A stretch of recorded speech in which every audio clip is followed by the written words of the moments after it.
Bonjour à tous et bienvenue à une autre émission d'Objectif. Aujourd'hui, je reçois Mme Carole Duguay.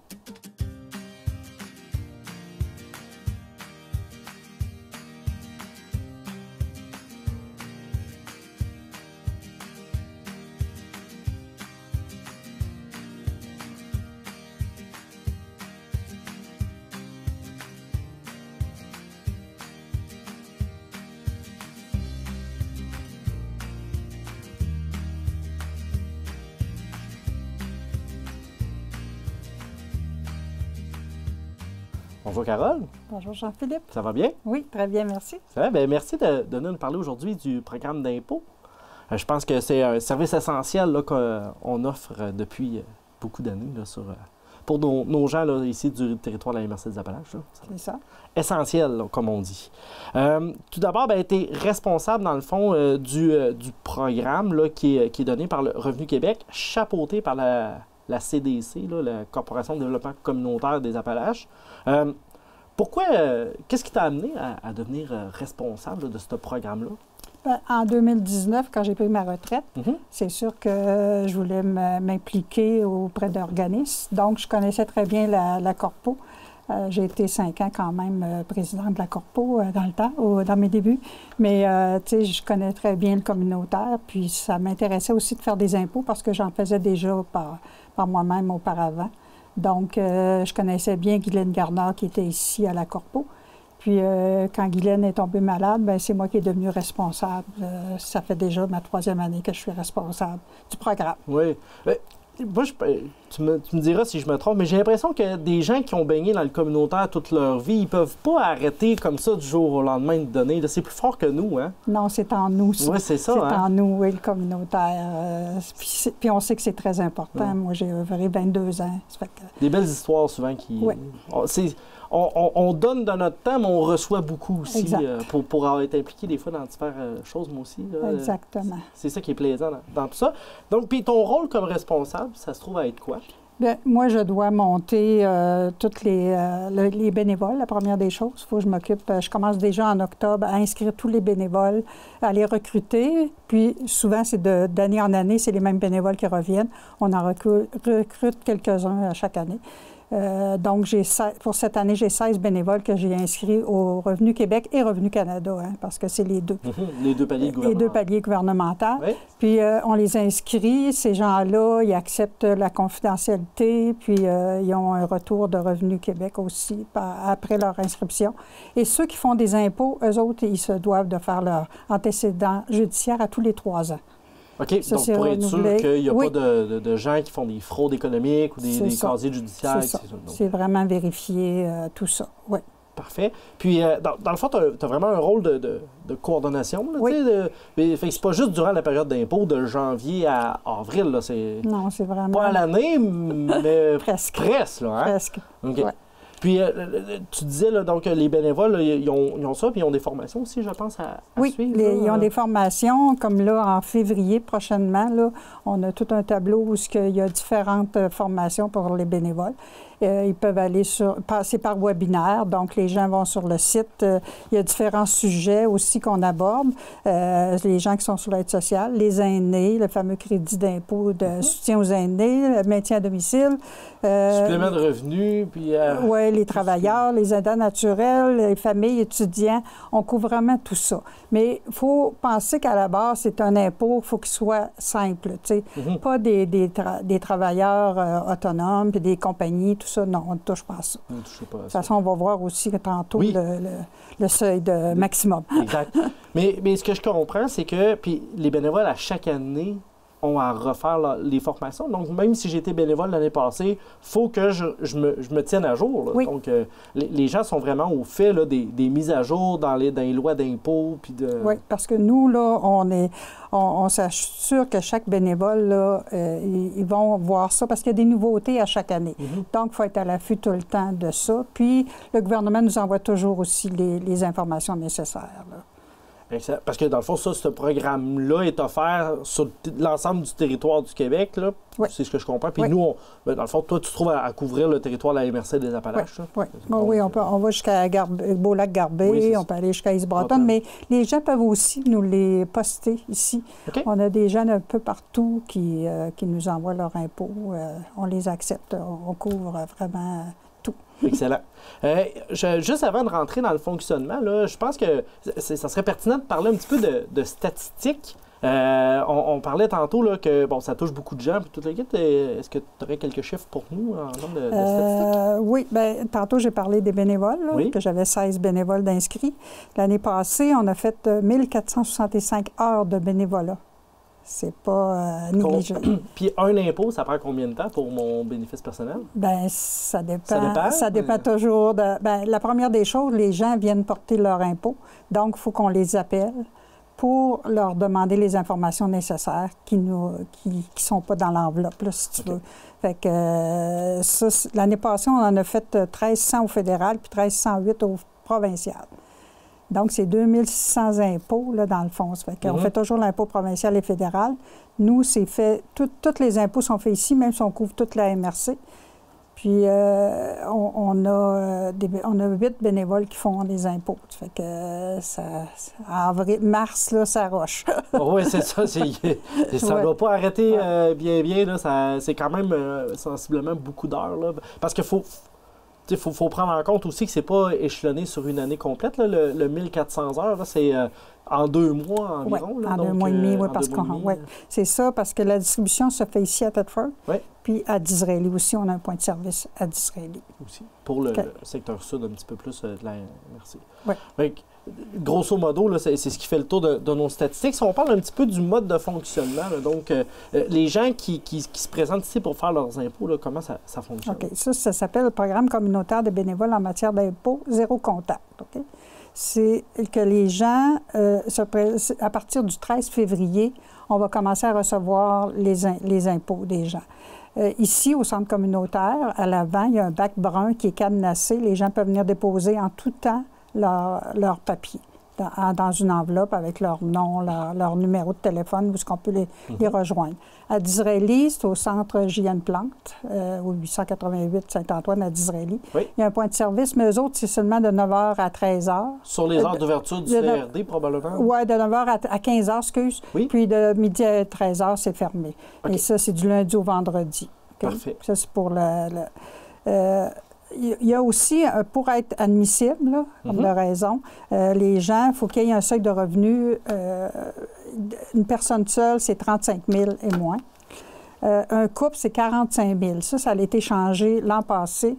C'est les mêmes chiffres que l'an passé, mais ça nous a apporté beaucoup plus de gens. Donc, ça permet à plus de gens à être capables de se servir du programme. Bien, ça doit suivre un peu on entend souvent parler de moyenne salariale des ménages. Puis, donc, à un moment donné, si tout le monde augmente, bien, sûrement que les gens qui bénéficient de cette aide-là, aussi, le revenu doit monter aussi. Oui, parce qu'avant, c'était 25 000. C'est quand même...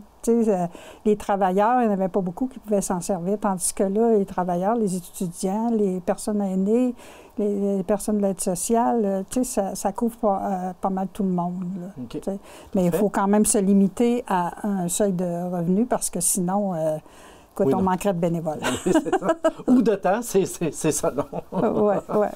Parfait. Donc, les gens, ils sont invités à venir déposer leurs choses dans les 2 points de service. Ouais. Puis, par la suite, là, comment que ça fonctionne? Vous les rappelez pour valider? Ça, c'est par téléphone. Nous, après, quand les impôts sont faits, j'ai une autre équipe de bénévoles, la même équipe de bénévoles qui ils font des téléphones. C'est sur rendez-vous seulement. Okay. Le point de service est ici et à Disraeli. Disraeli, on a quelqu'un, même on va les chercher. J'ai un bénévole qui va les chercher chaque semaine à Disraeli, les amène ici, on les retourne à Disraeli. C'est nous qui font les téléphones pour le secteur de Disraeli aussi. J'ai une bénévole de ce coin-là qui fait il donne les impôts. Puis ici, c'est en tout temps, mais à Disraeli, c'est comme tantôt, je t'ai dit, les heures. Là. Oui. Puis aussi, il est également possible de poster les documents ici au centre Marie-Agnès Desrosiers, là, au 37 Notre-Dame-Ouest, ici à Thetford Mines.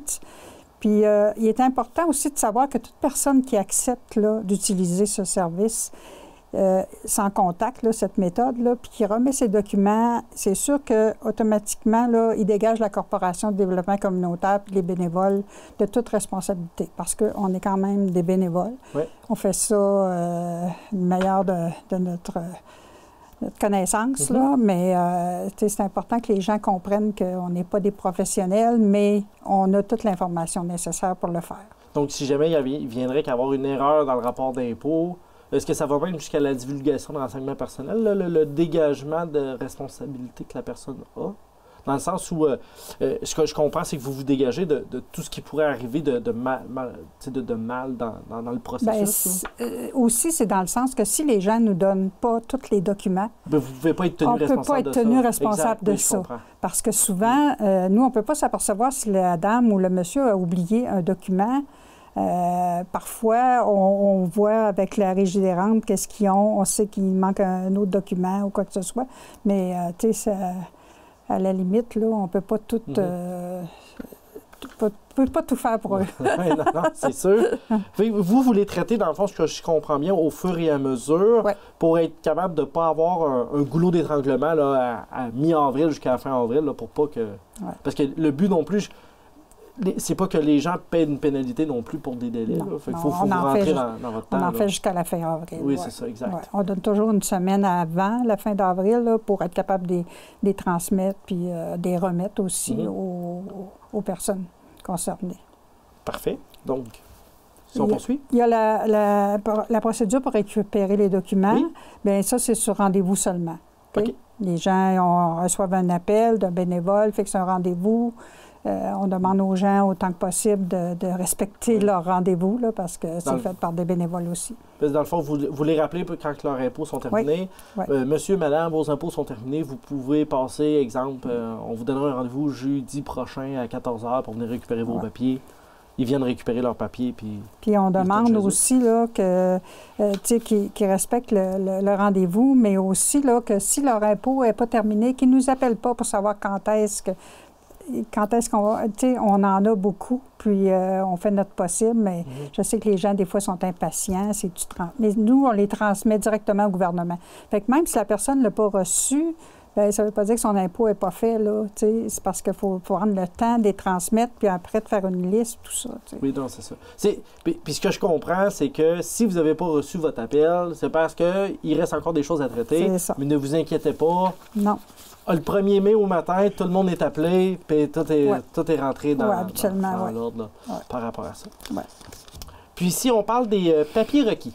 Oui, les documents à fournir, ça, il y en a plusieurs. Hein? Ça dépend. C'est sûr que si tu étais un employé, bien, tu as ton T4 et ton relevé 1. Si tu es une personne aînée, tu as le T4 OAS qu'on appelle la sécurité de la vieillesse. Ça, les gens ont commencé à les recevoir la semaine dernière. Si tu as de la Régie des rentes du Québec ou une rente de retraite, c'est un T4AP ou un T4A. Aussi, les aînés, là, le relevé 19, très important, ça, c'est les personnes de 70 ans et plus qui reçoivent le crédit d'impôt pour maintien à domicile. Il y en a qui les ont durant toute l'année, ceux surtout dans les RPA, les résidences personnes âgées. Oui. Donc, le relevé 19 est très important qu'ils nous apportent ça. Ceux qui sont sur la sécurité de revenus et l'accident de travail, c'est le T5007. Ça, les gens, et le relevé 5. Les gens ont reçu ça.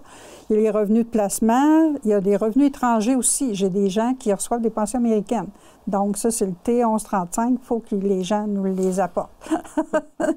Je trouve pas ça drôle. Je t'écoute, puis tantôt, on va parler de où ce que l'information est disponible, puis tout ça. Mais écoute, je me dis, vous faites...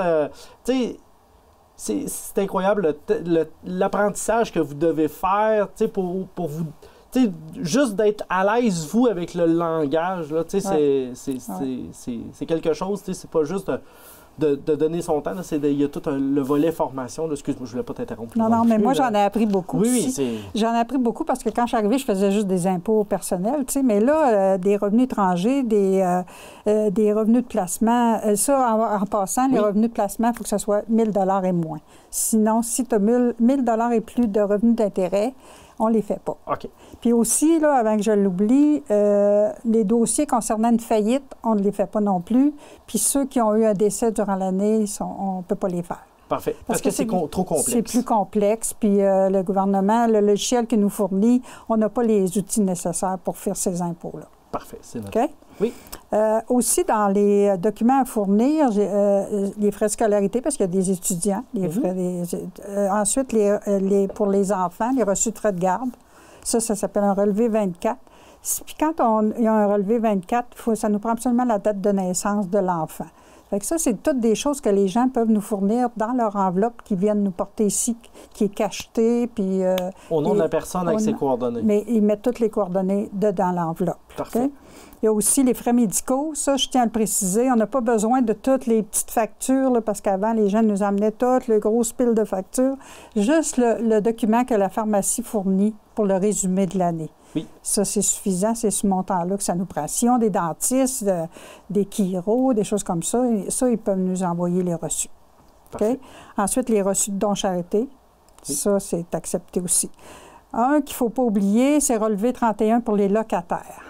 Chaque locataire qui était locataire au 31 décembre, le propriétaire se doit de leur donner un relevé 31. C'est ça que les gens puissent avoir leur crédit d'impôt de solidarité.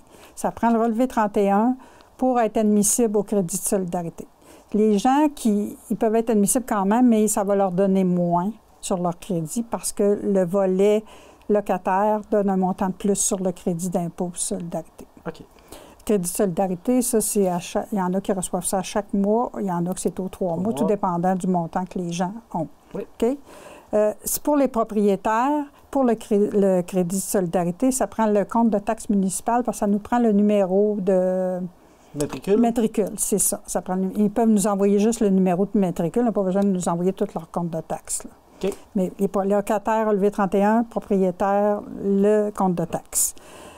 Puis, si possible, l'avis de cotisation de l'année précédente. Ils reçoivent toujours un avis de cotisation provinciale au fédéral.